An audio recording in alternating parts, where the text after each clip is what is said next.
सर्व पत्रकार मित्रांचे स्वागत। विद्युत वितरण विभागाच्या अधिकाऱ्यांबरोबर आज बैठक घेतली। पनवेल ग्रामीण, त्याचबरोबर उरण, कर्जत, नेरळ या संपूर्ण परिसरातील विद्युत समस्यांच्या बाबतीमध्ये, प्रस्तावित कामाच्या बाबतीमध्ये बैठक घेऊन काही सूचना देखील मी संबंधित अधिकाऱ्यांना केल्या। अधीक्षक अभियंता पनवेल शहर दीपक पाटील या ठिकाणी होते, ज्यांच्याकडे ग्रामीण विभागाची जबाबदारी आहे। उरण, कर्जत आणि पनवेलचा ग्रामीण भाग, ते अधीक्षक अभियंता लिक्कड आणि या विभागातील सर्व विद्युत वितरण विभागाचे अधिकारी, संबंधित अधिकारी उपस्थित होते। आपल्याला माहिती आहे की गेल्या 8 दिवसापूर्वी पनवेल शहरी भागामध्ये लाईटची मोठी समस्या निर्माण झाली होती आणि खरं तर मी वेळोवेळी ज्यावेळेस दिशा कमिटीची बैठक होती, तर मी दिशा कमिटीचा अध्यक्ष आहे आणि त्या बैठकीमध्ये विद्युत विषय खास करून बऱ्याच काही प्रश्नांच्या बाबतीमध्ये माहिती घेऊन आम्ही अधिकाऱ्यांना, संबंधित अधिकाऱ्यांना वेळोवेळी त्याच्या सूचना देखील देतो। केंद्र सरकारच्या माध्यमातून मोठ्या प्रमाणावरती सबस्टेशन उभं करणं, प्रस्तावित असणाऱ्या डीपी असतील, केबलिंग, एसटी केबलिंग असतील, एलटी असतील, याला मोठ्या प्रमाणावरती मदत ही केंद्र सरकारच्या माध्यमातून राज्य सरकारला दिली जाते। राज्य सरकारच्या माध्यमातून तो प्रस्ताव खरं तर केंद्र सरकारला जातो आणि केंद्र त्या माध्यमातून मदत करते आणि म्हणून वेळोवेळी आम्ही सूचना देतो। ज्या ज्या ठिकाणी कंझ्युमर वाढतात, ग्राहक वाढतात, त्या ठिकाणी अधिकची लाईट देण्याच्या संदर्भामध्ये आपण सबस्टेशन उभे केले पाहिजे आणि सबस्टेशनच्या बाबतीमध्ये मोठा निधी हा केंद्र आणि राज्य सरकारकडून मिळतो। काही खाजगी विकासक तयार होतात आणि त्या खाजगी विकासक देखील जागा उपलब्ध करून देतात। या परिसरामध्ये अशा प्रकारच्या जागाही उपलब्ध झालेल्या आहेत। जवळपास 4 ठिकाणी सबस्टेशन आता उभं करण्याचं काम चालू आहे शहरी भागात। ग्रामीण भागामध्ये जवळपास 3 ठिकाणी प्रस्तावित आहे आणि मला त्यांनी माहिती दिली की पुढच्या 3 महिन्यामध्ये ग्राहकांना जो त्रास होतो तो कुठल्या प्रकारचा त्रास होणार नाही। पावसाळ्यापूर्वी ज्या नादुरुस्त पोल्स असतील, खराब झालेले पोल असतील किंवा लाईन्स असतील, त्या बदलण्याच्या संदर्भामध्ये सूचना दिलेल्या आहे। शहरी भागामध्ये फिटर पिलर आहे, ज्या ठिकाणी ते चोरीला जातात किंवा लोखंडी पिलर असतात, त्यामुळे अपघात होण्याची शक्यता नाकारता येत नाही, त्या ठिकाणी ते बदलण्याच्या संदर्भामध्ये सूचना दिल्या। आता त्यांनी मला सांगितलं की पाटील साहेबांनी की फायबरचे फिटर पिलर आपण शहरी भागात उभे करतो की जेणेकरून कुठल्याही प्रकारचा अपघात होणार नाही।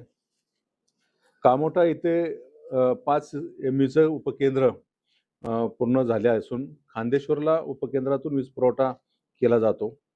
220 केवीचं उपकेंद्र हे चालू स्थितीमध्ये आहे। खारघरच्या रोडपाली, कळंबोली यांना त्याचा मोठा फायदा होणार। पनवेल शहरीसाठी आपण अंडरग्राऊंड केबलच्या बाबतीमध्ये अनेकांनी मागणी केली। खरं तर अंडरग्राऊंड केबलच्या बाबतीमध्ये प्रस्ताव शासनाकडे गेलेला आहे। त्यांनी एक सूचना केली अभियंत्यांनी, जवळपास त्याच्यातल्या बराचसा निधी हा अंडरग्राऊंड केबल केल्यानंतर, खोदकाम केल्यानंतर जो चार्जेस लावला जातो, त्या चार्जेससाठी लावला तो चार्जेस माफ करावं महापालिकेने, अशा प्रकारची पण विनंती केली। उद्या जर शासनाने तो 195 कोटीचा जवळपास प्रस्ताव आहे, तो जर मंजूर केला तर शहरामध्ये जवळपास 100% अंडरग्राऊंड केबलिंग होईल आणि जे मोठ्या प्रमाणावर वीज खंडित होती किंवा त्रास होतो तो देखील होणार नाही। पण त्याच्यामध्ये महापालिका आणि वितरण विभाग, विद्युत वितरण विभाग हे दोन्ही समंजसाने त्याच्यामध्ये मार्ग काढतील।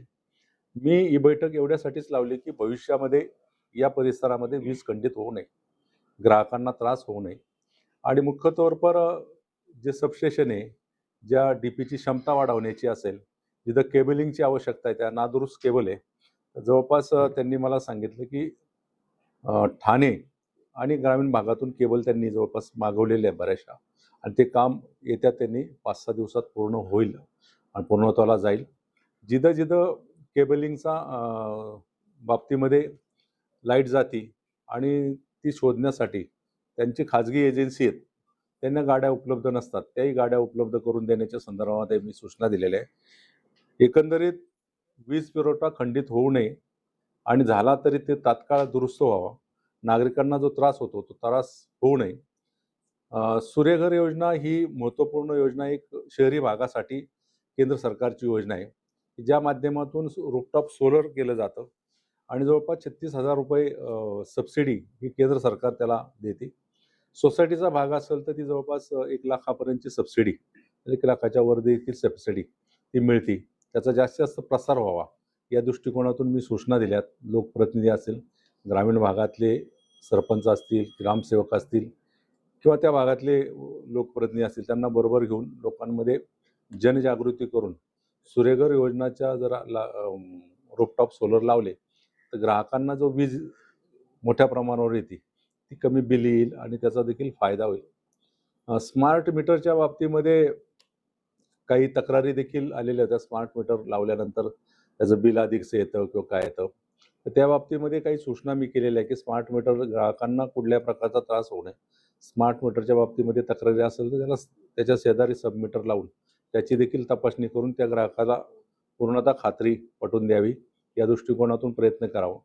एकंदरीत या संपूर्ण पनवेल शहर, ग्रामीण त्याचबरोबर उरण, कर्जत या परिसरातील वीज वितरणच्या एकूणच कारभाराविषयी ट्रान्सफॉर्मर असतील, केबलिंग असतील, LT लाईन असतील, ST लाईन असतील किंवा सबस्टेशन असेल, याच्यामध्ये माहिती घेतली. काही सूचना आम्ही त्याच्यामध्ये केल्या. लोकप्रतिनिधी या ठिकाणी उपस्थित होते. त्यांना जो त्रास झाला त्या बाबतीत देखील त्यांनी काही सूचना केलेल्या आहे. एकंदरीत ग्राहकांना कुठल्याही प्रकारचा त्रास होऊ नये या दृष्टिकोनातून आजची बैठक घेऊन काही सूचना केलेल्या आहे. भविष्यामध्ये शहरी भागामध्ये, ग्रामीण भागामध्ये 8-8, 10-10 तास लाईट जाऊन लोकांना जो त्रास होतोय, तो त्रास कुठल्याही प्रकारचा होऊ नये अशा प्रकारच्या सूचना दिल्या.